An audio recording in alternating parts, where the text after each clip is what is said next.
And we're live. All right. Thanks everyone for joining us today for a panel on maintenance centralization. Do we have to choose between efficiency and experience? And why I brought this up is I came to the AIM conference a few weeks back, and there's a ton of conversation around resident retention. And then obviously we're talking a lot about centralization in the market right now, but nobody seems to be having the conversation at the same time. What I do hear often is that, well, resident experience is really contingent on having a great maintenance experience, and then maintenance is moving towards an operational efficiency model that has to manage and has to be mindful of what it's delivering. And so we thought to bring these three incredible professionals together to chat about this and really be right at the talk unabashedly about their experiences in the centralization conversation, their experiences in, I'll say, in the maintenance side of things in terms of delivering the service, and then the outcome of that resident experience and how we use that for marketing. So joining us today, Jamie Dunlap from Garrett Residential, Tim Turner from F5, David Perez from RMR. All of these experiences we've had around centralization, marketing of that, and then of course the maintenance side of things. And we kind of the core conflict we're trying to talk through today is around: is this a choice? Is this an or is this an and? So we'll start with just quick introductions. Jamie, if you don't mind going first, and then we'll go with Tim and then David, and then we'll kind of follow up with the first question. Yeah, as he said, I'm Jamie Dunlap, head of marketing over here at Garrett Residential. Got about 15 years of industry experience with a strong focus on that resident experience, kind of from start to finish. And you guys are third party, right? Yep, we are owner operated. Owner operators, fantastic. Mm-hmm. Thanks a lot. Tim. I am Tim Turner. I'm the area maintenance manager for Avenue 5, Colorado, with a strong influence on maintenance, but also property management. David. Great. Thanks for having me on again here, Guillermo. David Perez, former SVP at RMR, was the president and COO of Carroll. We sold to RMR in 2023. Was there for 8 years as we grew from 20,000 units to 35,000 units, and then exited in 2023. Outstanding. And left about 3 months ago. Wonderful. So certainly being able to capture some of your experiences in that centralization motion that you guys did at both Carroll and RMR be very valuable today. And again, everyone who's listening in, your questions are valuable and comments are valuable, so we can kind of keep this going and keep you included. So we'll start with a question where, the positive of the conversation today is start with the maintenance side. Why is maintenance, and maybe I'll flip it, Jamie, why is maintenance such a critical driver of resident satisfaction renewals? I mean, it is one of the stickiest points that we talk about with prospects and with residents about, keeping their apartment in good shape and making sure that their home that they live in is up to what they need it to be. I mean, that's the critical nature. I mean, when you think of your own home at home, you can quickly go and call a repair guy if something's broken, and our residents are at the mercy of our maintenance teams. And that then leads to Tim. Yes. That was like a very natural handoff. What does it look like? Like, what does that great maintenance experience look like to support the objectives that Jamie just described? It's teaching and coaching your maintenance teams how they affect renewals, how they affect leasing, how they affect the overall resident experience, and not always just turning a wrench or plunging a toilet. It's understanding all of the matrix that go involved in that so that they're part of the solution and not a part of the problem. Interesting. Now, is that common? No, it is not common. And it goes back to the progression of the maintenance teams and the progression of property management. The resident experience and the opportunities that residents have to move from apartment to apartment to apartment. The competition is a real thing. The absorption rate in Colorado, we have more apartments than we do people. So we have to create the resident experience from a maintenance side so that we assist the marketing and the leasing side so that they're working hand in hand. We all have to be rowing the boat in the same direction. So when you're out there hiring for maintenance folks, are you seeking for, and recognizing there's open positions everywhere, but are you looking to filter on people that demonstrate that desire to have that literacy around the full cycle of like what the P&L on a building looks like? Yes and no. I mean, if they have that skill set, great. but that's a skill set that we can teach. That's a skill set that we can coach through. I would rather, for my guys, I'd rather have them understand the maintenance point of view. I can coach them on the resident experience part of it.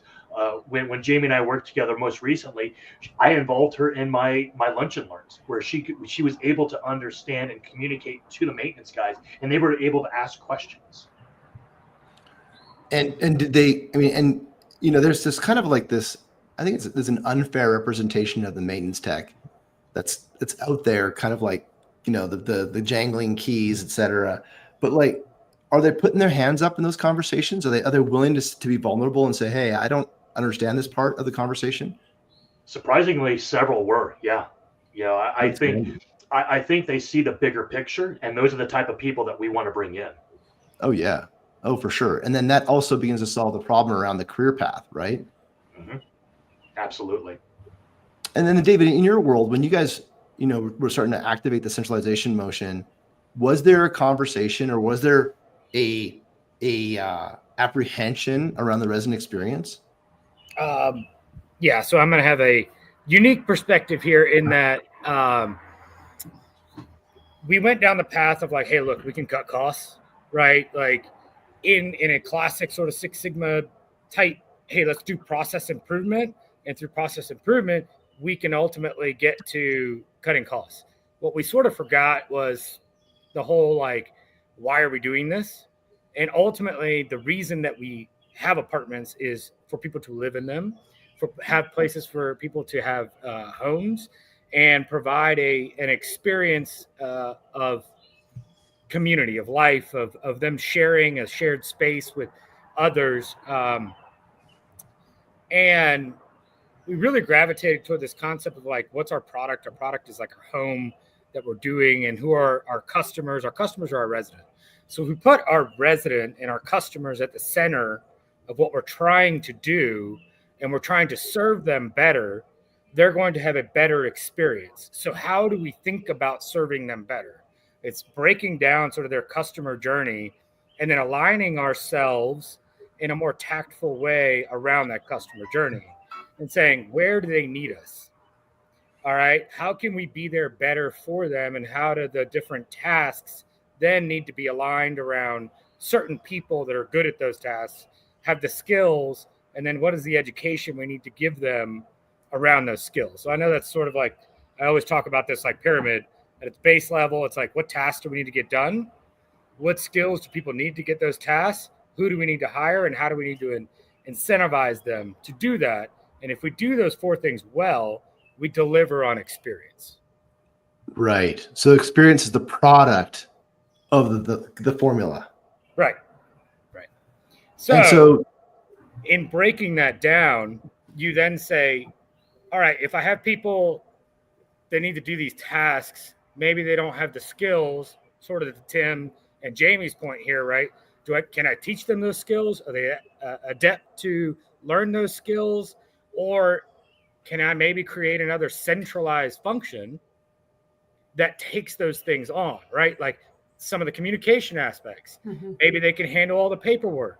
Maybe they can handle the scheduling of certain tasks, and the people that are really good with their hands and maybe lack some of those other skills can focus on delivering certain tasks, and other people can take on some of the others, and we sort of reconfigure how we then deliver on the experience holistically.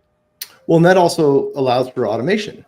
Like if we take it all out of the hand, if we also relieve the maintenance tech of all those obligations and start systematizing it all, AI and automation becomes an option.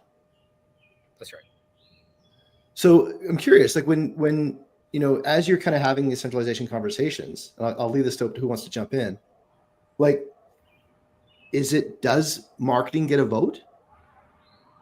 Yes. I mean, I think they should. Yes. But, when we're talking about dealing with the back doors at properties, we talk about that all the time. Your back door is wide open because we're letting renewals out the door left and right. And we look at why they're leaving. And oftentimes it has to do with maintenance, and you may have an amazing maintenance guy, but their attitude might not be great. And so when they're dealing with residents in their units, they don't have a great attitude about things.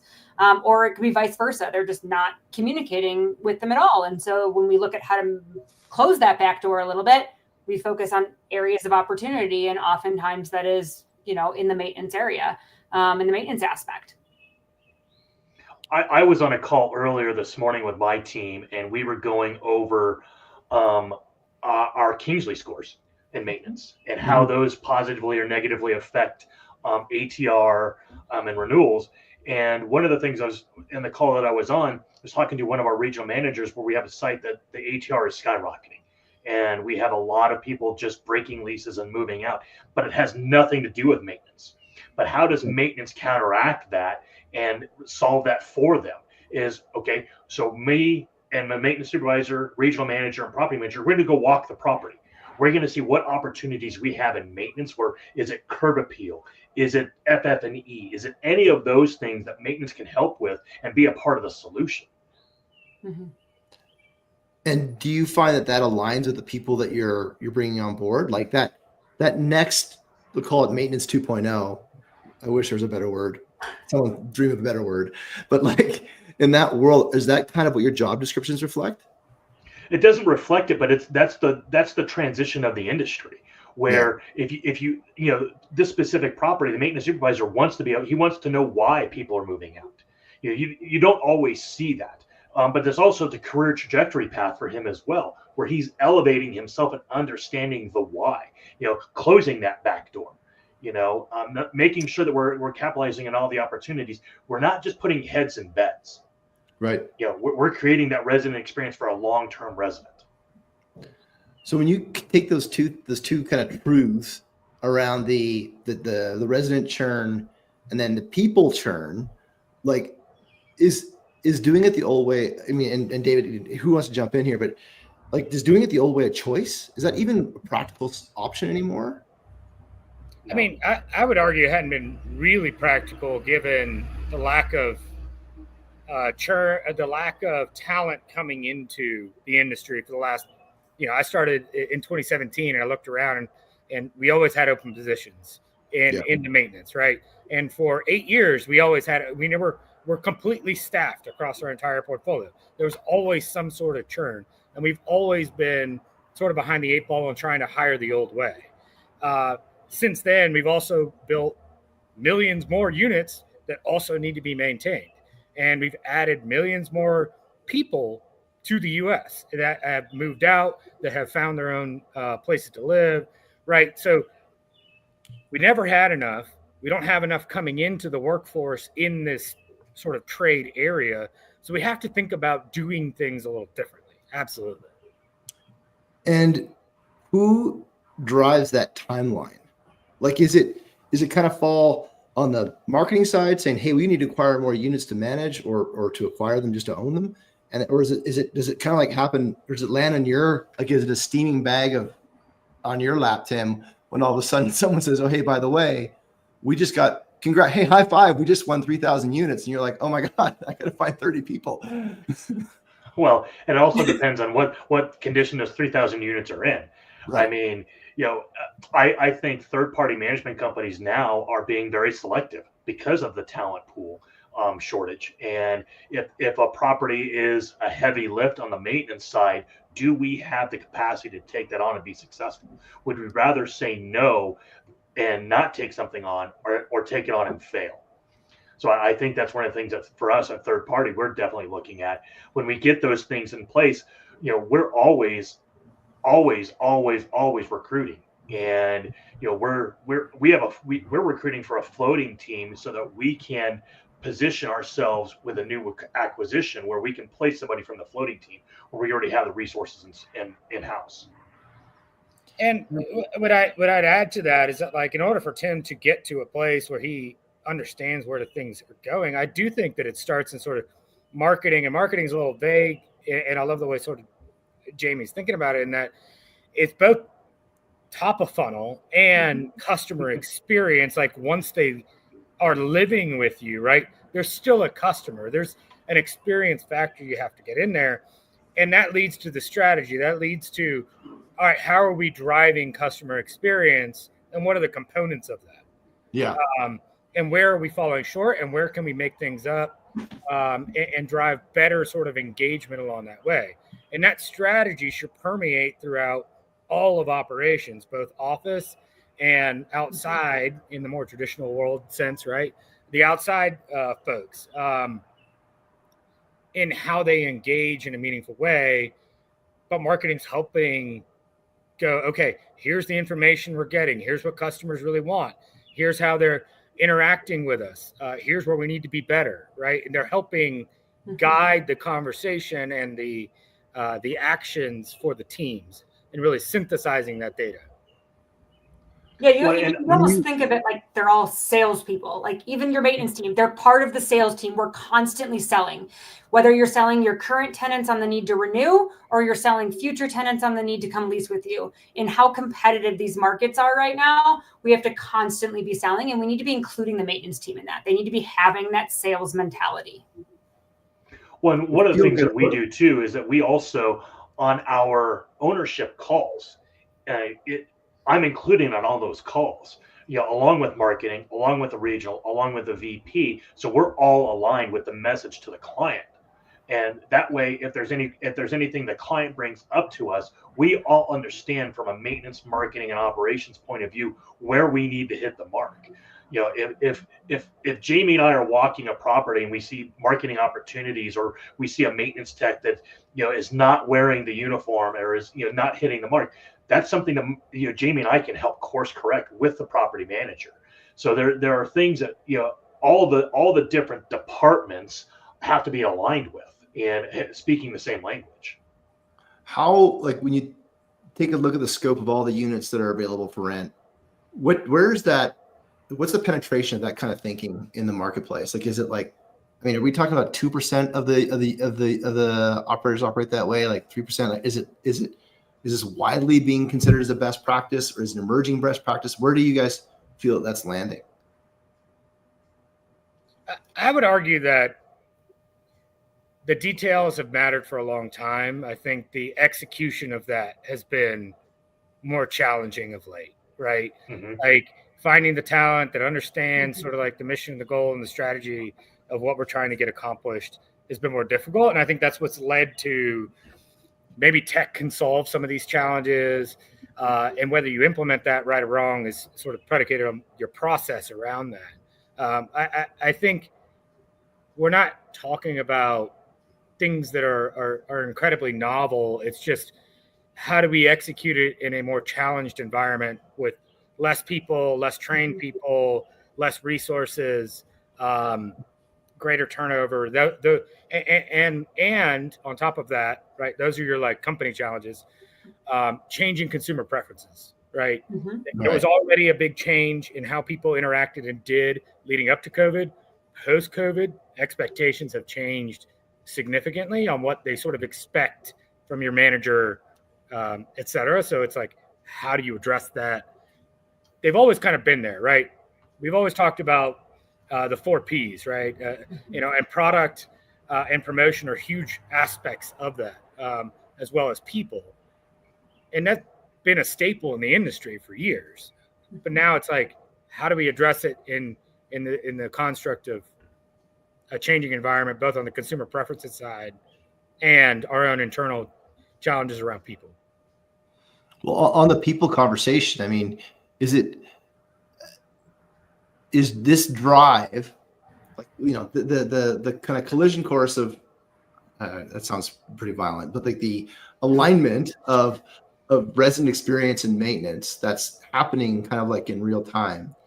Is it, to kind of follow on your comment, David, and you can only pick one, you can't say both.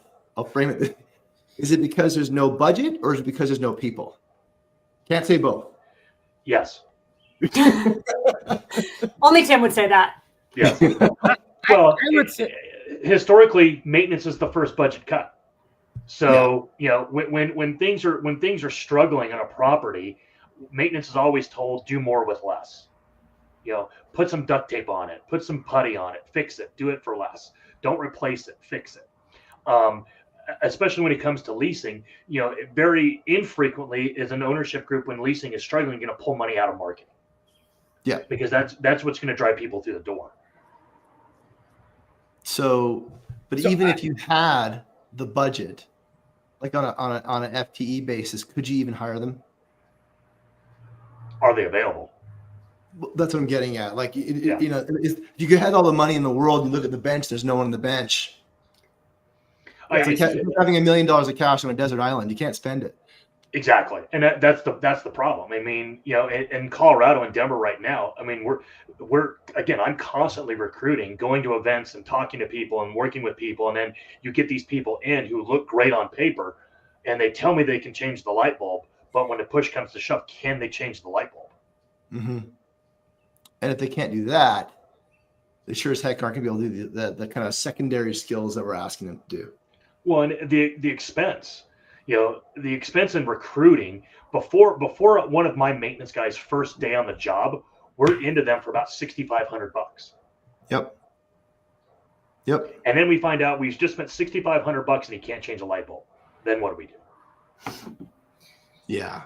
So then, like from a core skills perspective, I get how that lands in the maintenance side of things. So then, in the battle of budgets, like does marketing allow for budget to be spent? I would say allow, like partner with maintenance to spend budget on like renewal conversations. Like how does it, like, is there a maintenance, does marketing ever come to maintenance and say, hey, we need to do a resident renewal campaign. I need your people to be involved and I'm going to teach them this or that, or we're going to do these things. Is that how many of those conversations happen?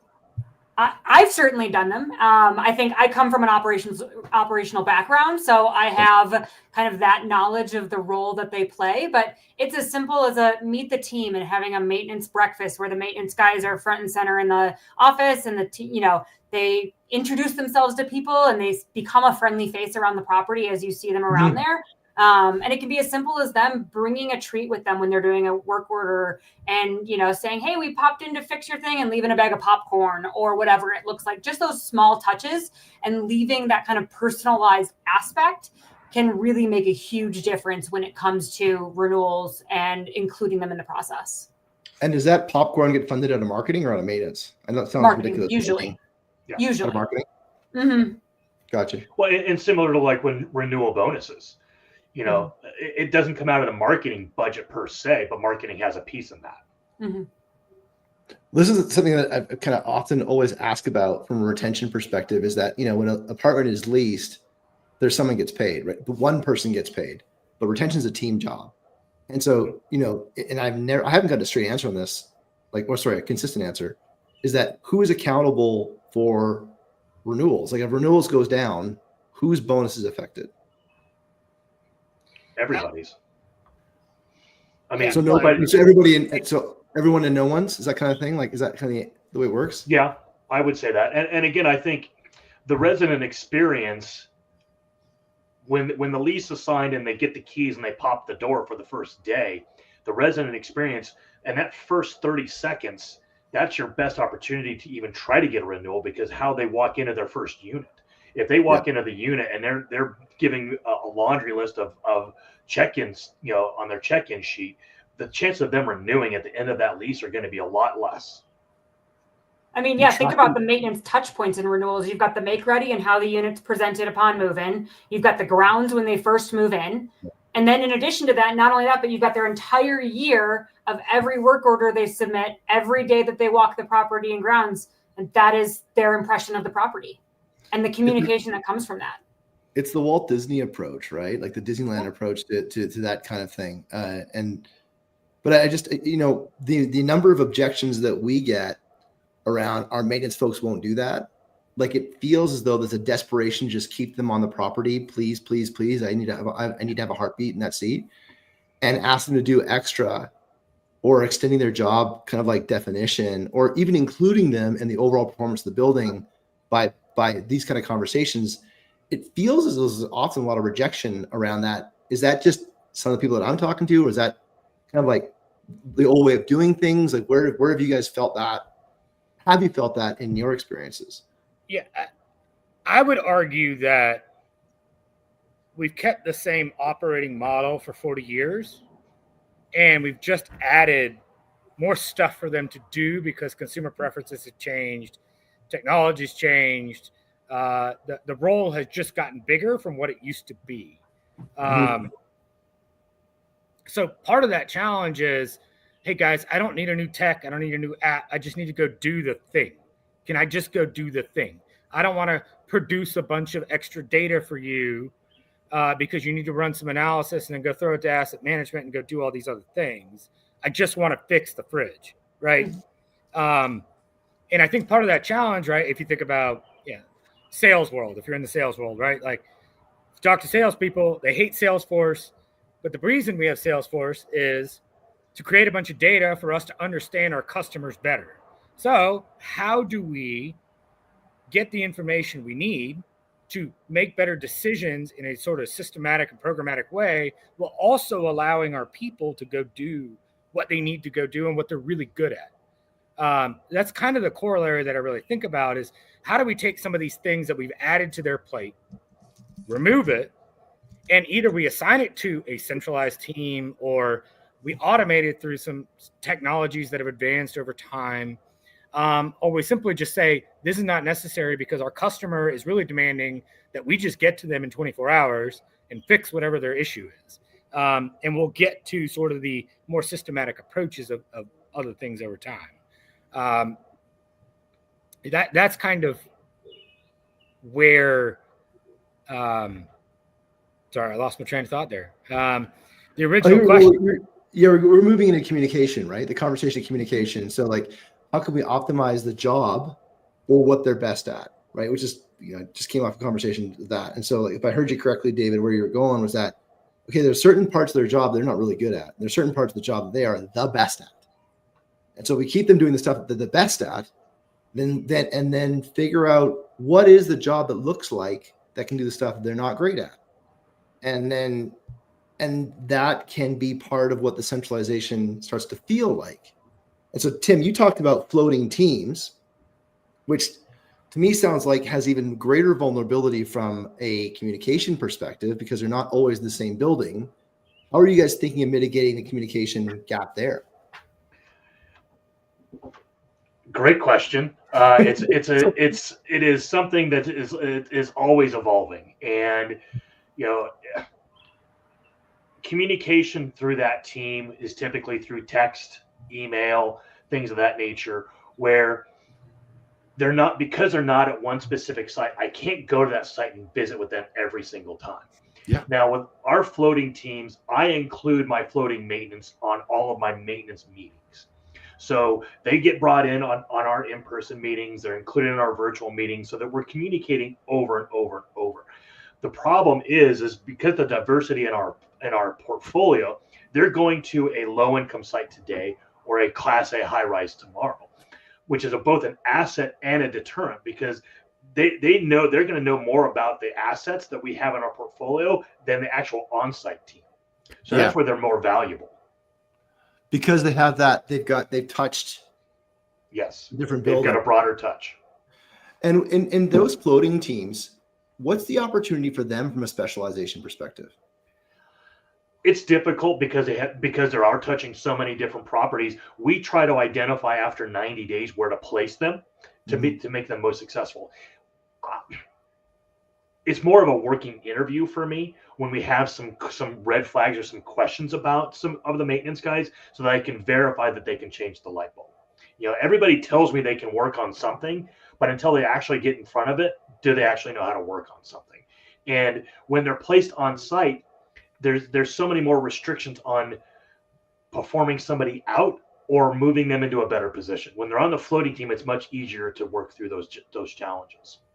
So when you think of those floating teams, is that, and this is with respect to resident experience, is it kind of more of a, we have to, there's a bona fide gap at this property and we have to have an answer that's going to raise the floor and we need to close that gap. Otherwise we stop the bleeding kind of thing.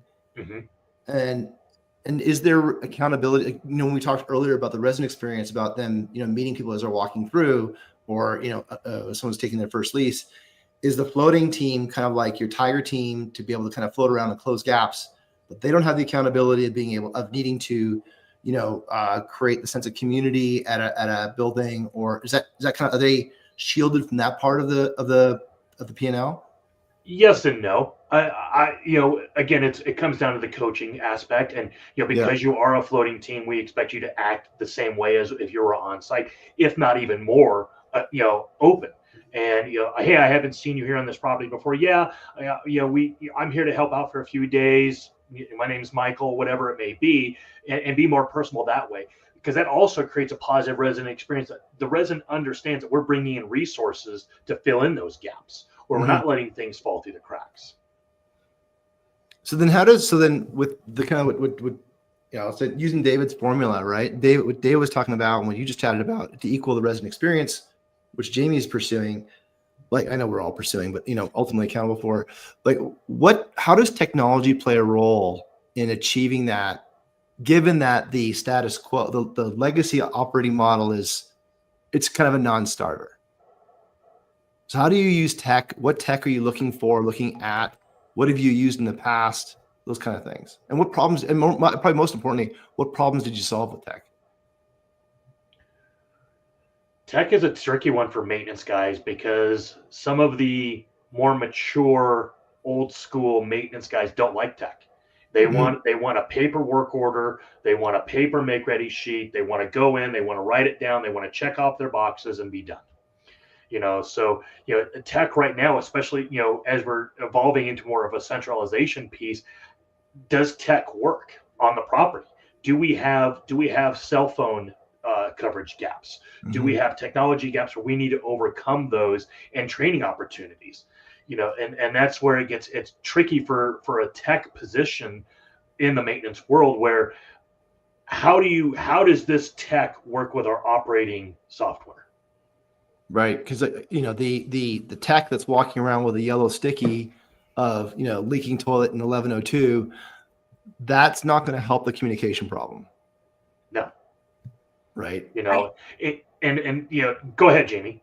I was going to say, I think what we need to create in the industry is a way that we can blend the tech needs of the offices and the tech ability, the technology ability that our techs currently have. You think of all the new technology that's coming out, even, with being able to walk by something and you're getting pinged, almost taking some of the need to update technology from a manual aspect away from those techs.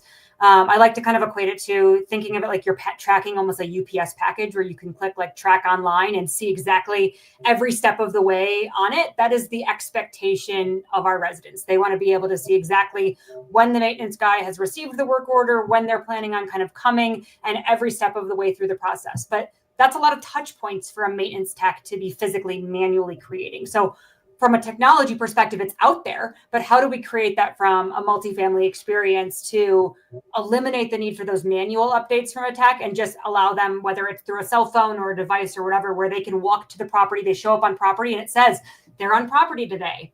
And then they're walking into your building, they're on their way to your unit, they're 10 minutes out or whatever that looks like. And being able to create those communication touch points from an AI perspective, utilizing the technology that exists in today's environment. So who buys that tech? Who's the buyer? Whose budget? I mean, I think there's a lot of uses for it from, a property perspective, and it would hit probably the overall operations budget from a communication and resident experience aspect. Mm-hmm. Well, again, I'm old. So going back to the days where, we had radios, we had, walkie-talkies, we didn't have cell phones. And then we gravitated to the Nextel things, and now we have cell phones. But now, like when we lose so much production because of tech on the maintenance side, because a property manager needs a maintenance guy, so she sends him a text. And then he pulls out his phone and he's looking at the text and is responding to the text. And how many minutes of production is lost because of that? Mm-hmm. And we have so many of our supplier partners that have geofenced our properties so that we can see your guy is on site now. The invoice is correct. Where if you try to institute that with on-site teams, you're going to get a lot of pushback, and you're going to have more turnover. if you can't, there's a joke and everybody's heard it. If you can't find a maintenance guy, it's because he's in his own unit if he lives on site. So if you're tracking them and you're like, why are you in your unit? That's big brother, 9.0 of tracking people and making sure the production is there. I think part of the challenge is that it goes back to sort of this additional admin aspect that we've put onto people to really put in data, right? To inform others around them and keep them abreast of what's going on. However, part of that is also kind of what Jamie was touching on, is this change in consumer preferences, right? The world around them is now telling them when their package is going to be delivered, when it was shipped from the store, that the order was created, and we haven't gotten there on the maintenance side because the technology hasn't gotten there, or how we understand where we are in that process of getting things done hasn't gotten there, right? The resident puts in a work order, and most systems, and I know some of the big guys have been trying to create some things, but it still takes action internally for somebody to say, hey, we received it, we're on our way, we'll be there in 24, 48, or whatever hours, or hey, somebody's coming, all right, oh, I gave notice. Like, it's still a very manual kind of thing within some sort of archaic kind of communication system that's 20-something years old, and we haven't really updated those workflows. But at the end of the day, there are actions that we need to monitor that are taken that trigger a lot of the things that Jamie was talking about, where somebody is on their way to fix something, to do something, to create something. And the technology is getting better, right? But it's all about, the tech can't just be a bunch of feature-rich random stuff. It's got to be aligned to, what do we need to do to create the resident experience that my residents actually want, right? Not, hey, my resident, gets a coupon. It's not helpful, right? Yeah. No, they're like, hey, I had an issue. I want to know when somebody's coming. I want to know when it's going to be dealt with and done. So putting the right things in place to communicate on one side, and then understanding what are the triggers, right? And if I'm now adding those triggers going, well, my maintenance guy has to go in and type something when he's on the way. My maintenance guy now has to go do something else and hit a few more buttons when he's done, and take a picture and do all these extra things. You're creating a lot more sort of admin process around when he's like, dude, I just wanted to fix the thing. They're going to know it's fixed when I leave because it's going to work. And you're like, but you just added 30 minutes of admin work to this work order kind of concept. So it's, how do we find the right triggers that automate a lot of this stuff? And how do we find the technology that takes those things, that 30 minutes worth of admin work, and reduces it to like 1 minute or a few seconds kind of thing? Yep. Absolutely. But we mentioned the pizza tracker or the Amazon shipment notification piece more than a couple of times today, and I hear it very frequently. And so the question there is that, what can we learn? So the residents are getting their experiences from other industries, right? We don't have a choice in that competition. So are we actively learning from other industries and seeking to bring that over? Like, is there an intentionality around that? I would say no. I think other industries, other trades are far more advanced than we are. I mean, you used to, when you were getting cable installed in your house, you were given an 8-hour window. Now because again, it's the pizza, or Uber Eats tracker, where you can see exactly where they're at and how many stops are you before the next stop. So, HVAC for residential does it, plumbing, any trade that you have coming to your own personal home that's not an apartment has that technology. But how is the cost benefit worth it in the multifamily industry versus the residential HVAC? I mean, I think the cost benefit comes into the play when we talk about the amount of maintenance techs there are in the industry available for hire. and you talk about the quality people that you're looking for, I constantly have heard that like maintenance techs get passed from community to community, and we're like, we can't lose them. They may have a really bad attitude, but they can fix the light bulb, they can fix the AC, so we can't afford to lose them. They don't want to adapt. I've had maintenance techs on my properties before where we're like, yeah, they won't adapt to the cell phone, so we're making X, Y, and Z accommodations to try to fix that, from using our leasing team or whatever it is to do some of that technology stuff, because they won't adapt to that. So it's a little bit twofold. I understand where Tim's saying about like, if Big Brother's watching you, we're going to lose a lot more people. And I think we need to, focus on increasing the soft skills that our maintenance techs have and our maintenance supervisors have from that angle, so they understand why it's important and why we would be making that change. I don't think it's something where you can flip a light bulb on and all of a sudden install this technology and not expect to ruffle some feathers. Well, again, be scared with the data that you're collecting. Correct. I mean, if we're putting these trackers on our maintenance guys and we're like, oh my God, why has he been sitting in the shop for 3 hours? Is he doing the admin stuff or is he in there sleeping? I mean, there's a lot of our supplier partners, they have GPS trackers on their vehicles so that they know when their salespeople are touching and they're entering it in the Salesforce. And I get those notes when so what's the benefit of tracking if we're going to be scaring people away?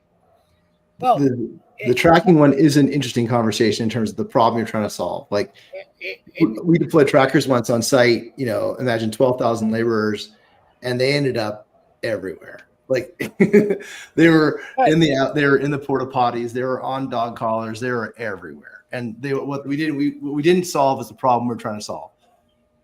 And I think part of the challenge in all of this is a lack of understanding of sort of like outcomes from a lag indicator perspective and a lead indicator driver sort of like incentive kind of thing. Coming back to like our conversation earlier around renewals, right? Mm-hmm. If you just think about the numbers, you already know that 25% of people are just not renewing because of life changes and circumstances and things. So you're really working with a 75% pool already kind of like diminished down. Mm-hmm. So when you're just basing people's, call it incentive type things on sort of the 100% pool and on an outcome based kind of thing rather than a action based, what can they control, what can they be doing, what can they be delivering kind of thing, their incentives kind of get diminished, right? It's the classic, my property set a really aggressive NOI goal, property managers or even maintenance supervisors get bonused on NOI outcomes, but markets changed, dynamics changed. We got a big hole because of insurance or taxes or whatever in the budget, or, we had to use concessions before we even thought we'd get in there. Now everybody's behind the 8 ball, right? They're never going to make NOI bonuses no matter how hard they try. Mm-hmm. So now you've disincentivized the entire team to really kind of catch back up. So really focusing on what actions can they be taking? What actions every day should the maintenance team be doing that they can control on their own, and then really driving incentives around that, I think start to change the story around that. But that's not like earth-shaking management science. No, it isn't. It's the basics. But the basic. Look, at the end of the day, and look, I'm going to be controversial here in saying finance and asset management has driven so much of how the business is run because it's their leading indicators. Their leading indicators are occupancy, rent growth, and NOI, because that's going to determine how their distributions go, the value of the property, right? Mm-hmm. Like those are their lag indicators on how they think about positioning and doing those things. Those are lag indicators, those other things for all operations. Operations is all about what actions can I take today. And I think because the story has been finance has driven so much of the outcomes, especially over the last 15 years, as the industry came out of the GFC, as a lot of things turned really well, and everything was up and to the right up until the last couple of years, that it's been a challenge for operations to kind of change and really understand, okay, what can I do? What kind of follow-ups? What kind of sales kind of conversations, even on the maintenance side, can I be doing to add value? What kind of customer experience stuff can I be doing to really add value from that perspective, and then driving those actions in a more systematic way and programmatic way, rather than and aligning those incentives that way.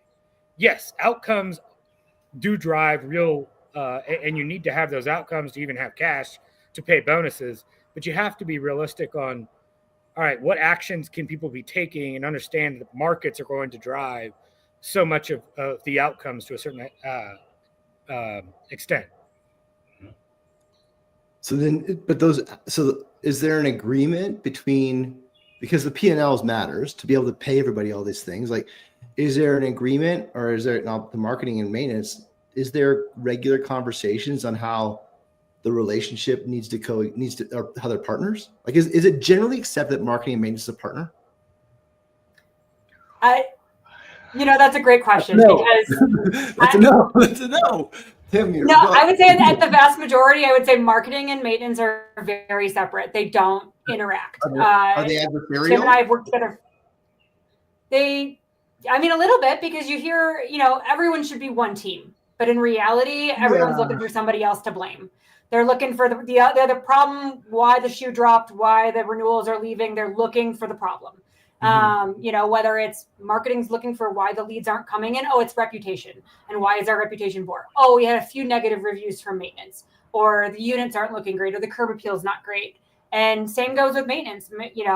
Like, they're just like, oh, marketing's doing, demanding things, or they don't understand it. So they don't take a role into it. They're not being included in the conversation, and they're only thinking about the work orders that they have to do that day, which is very important to think about what they can change that day.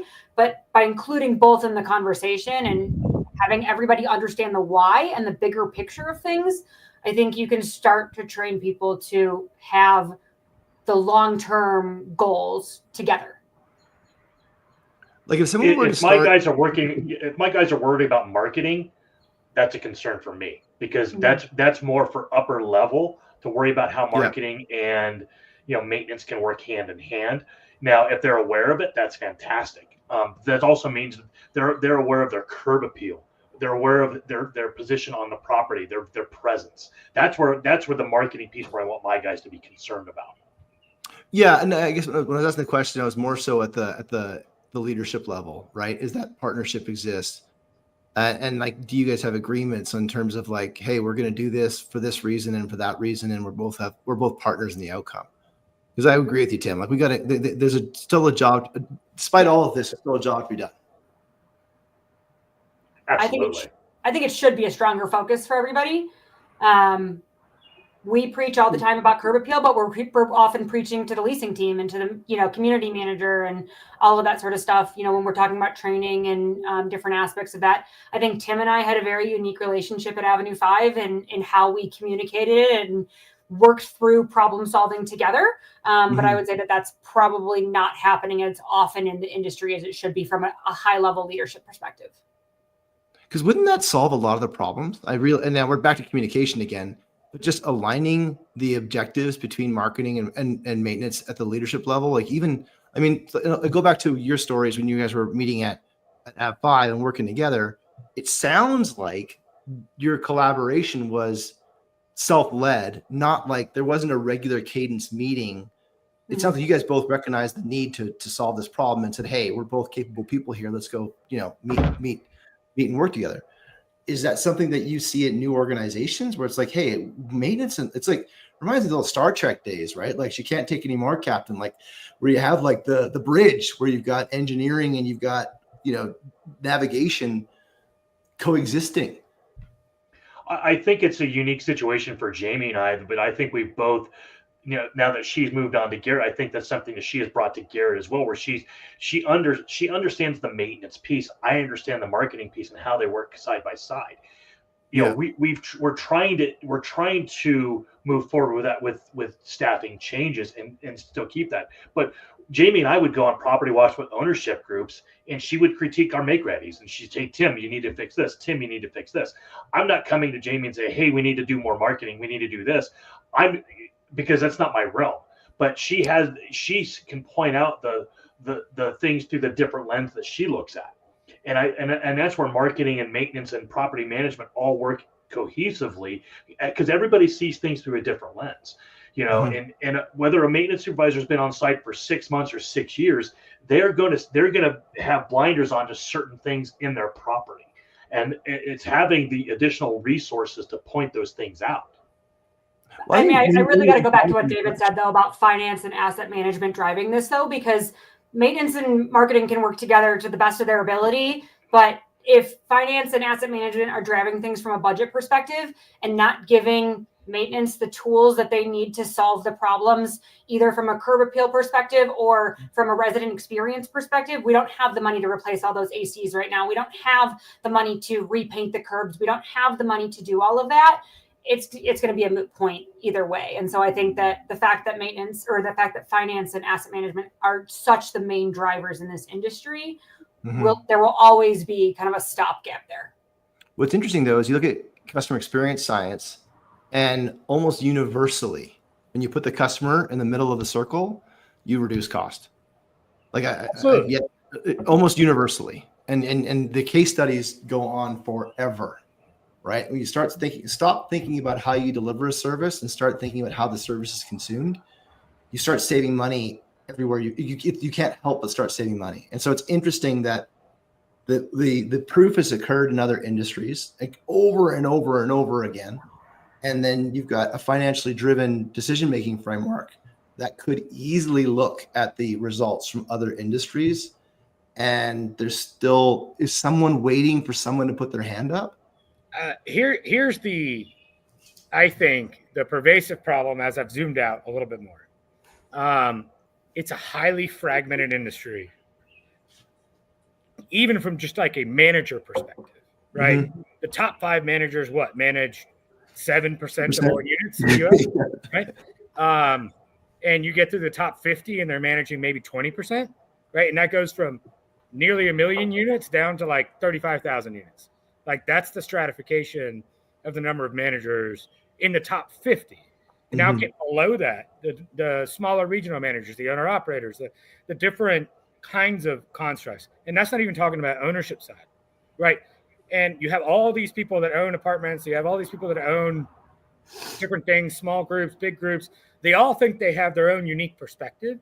And I think that fragmentation has then led into sort of the vendor side, right? You don't have, yes, you might have a few national vendors on maybe some key pieces of like maybe an ERP software, but even within that ERP software landscape, you've got all the tools that you need within that to even operate, and whether you use some of these prop tech things.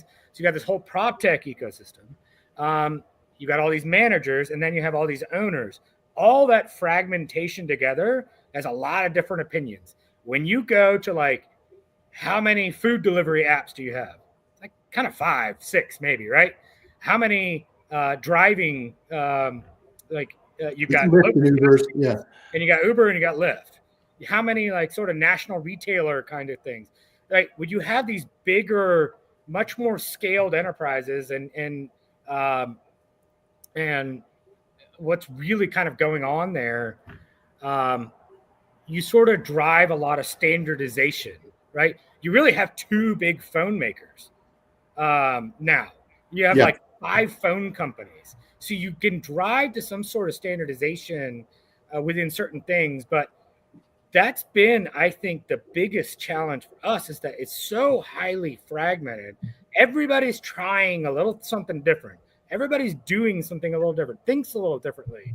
When you hop from company to company, they think about sales or maintenance or what's important or what's not a little differently. Finance thinks about things that are a little bit different all the time.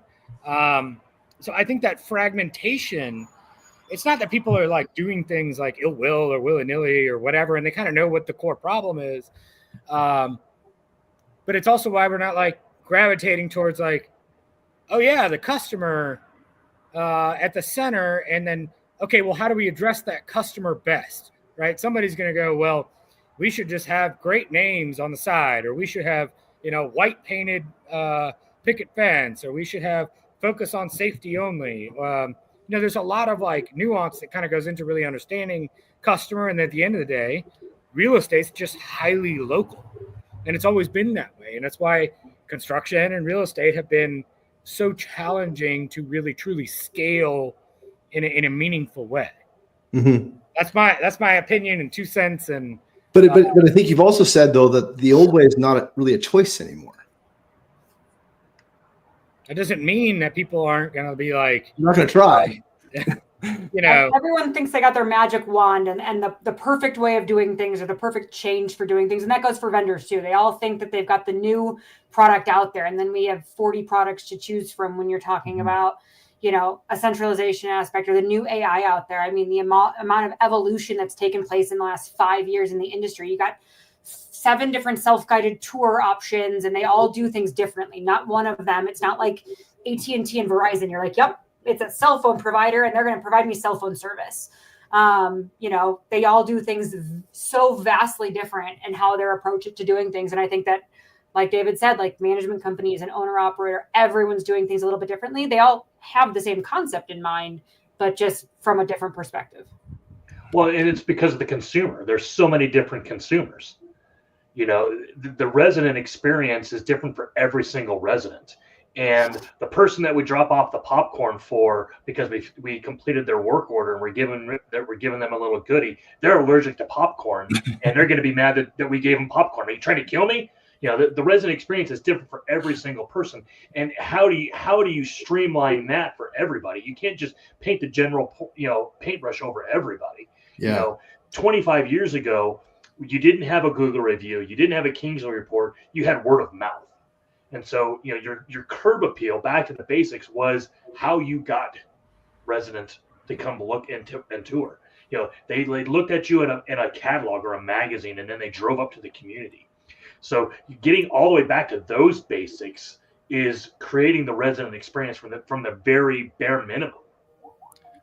So with the goal of kind of closing this out, because this could go on for a part 2, no problem. And I don't think we're in a position to even offer a resolution, but maybe we go around the horn and offer, what would you consider, how would you decide on what to do? Or who do you involve? If there is a desire to achieve both goals together, I need to save money and I need to improve retention, right? So those are kind of like universally, it's very hard to get a disagreement around that. How would you, start, Jamie, if you don't mind, start with you. How do you put that forward? How do you decide? Who do you partner with? How would you get that initiative rolling? Who budgets it? That kind of thing. I mean, that's a can of worms of a question right there.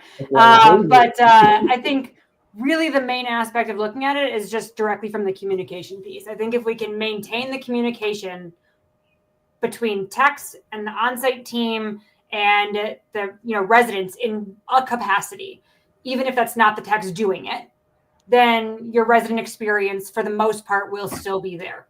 Mm-hmm. And if that communication piece drops, that centralization aspect is going to crumble because things aren't going to get done how they need to get done, and residents aren't going to be happy, and the on-site team is going to be driven crazy by the amount of customer complaints and dealing with all of those.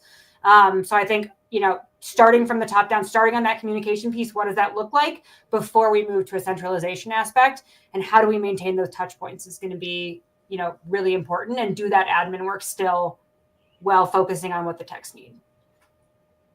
Outstanding. Tim, how do you feel? Being consistent, 100% being consistent. Do what you say what you do. If you have a touch point on a work order one time, you have to have a touch point on a work order every time, because the one time that you don't is going to be the one time that they remember. They're never going to remember the 100 times that you had the touch point, but they're going to remember the one time you didn't. Okay. David, you can give us a C as well, so we can really have a nice little triple C here. Because I was going to say top down. I don't know how to get into a C. How about customer experience? About that. Freebie. Customer experience strategy is honestly, like you touched on it, right? If we can all just get to a point where we're putting the customer in the middle, Mhm. and we're just thinking, and I'm not talking about like boiling the ocean here, right? Like, I'm just saying, what are like 3 ways we can deliver greater customer experience? Where are we missing the mark? And let's just do those 3 better tomorrow, maybe the day after, right? Like let's just work on that. Let's create a quarterly goal around, if we just improve these 3 things that we know we're failing at from a customer experience perspective, then we know that the outcomes should be greater revenue and lower cost, because that's what all the studies and all the things have ever told us. So let's set up a goal to be like, hey, let's do these 3 things better. Let's see if we actually did them better, and let's see what the outcomes kind of become. Set up your own kind of pilot, test case, whatever you want to call it, on that perspective. The second piece is, and this is where like I got personally, we started our journey of centralization and specialization like in 2019, moved really quickly on the marketing front in 2020 because we had to, and then spent 21 doing a whole, call it future of work analysis. How do we all work together? And that included a big piece of maintenance. And I was like, man, this is our secret sauce. This is whatever. And what I quickly learned over a couple of years of just trying to do it ourselves is that if we don't get on things like this and sort of evangelize our challenges, as well as how are we thinking about this collectively as an industry, we're never going to get to a place where we may change how we actually operate, because we're not going to get to a sort of standard. Now, I think people are moving in a direction, but it is very slow. So I think the more we can get in conversations, talk to others, talk about these things. I know Funnel had a conference. AIM, like you said, has been very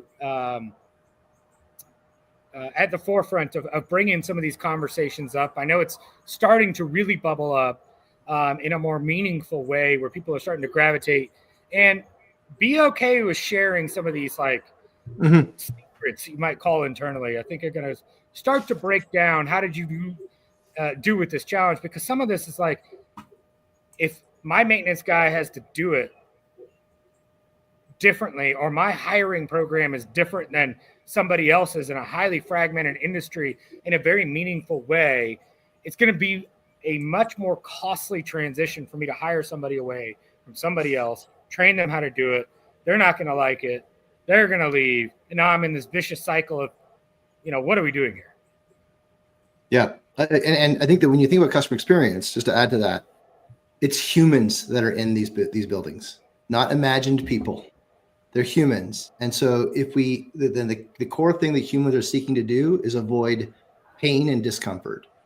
So if we can thinking about raising the floor before we throw another pizza party is one way of considering the customer experience as a priority. How can we make it easier, frictionless, all those things? Because like if we put in more apps to make it more complicated because we're supposed to make that one moment better, we're actually going the wrong direction. So wonderful. Thank you everyone today. Communication, consistency, customer experience. We got 3 C's out of it. Someone in marketing is happy. I'll take it any day. Yeah, appreciate everyone for joining us today and everyone for listening.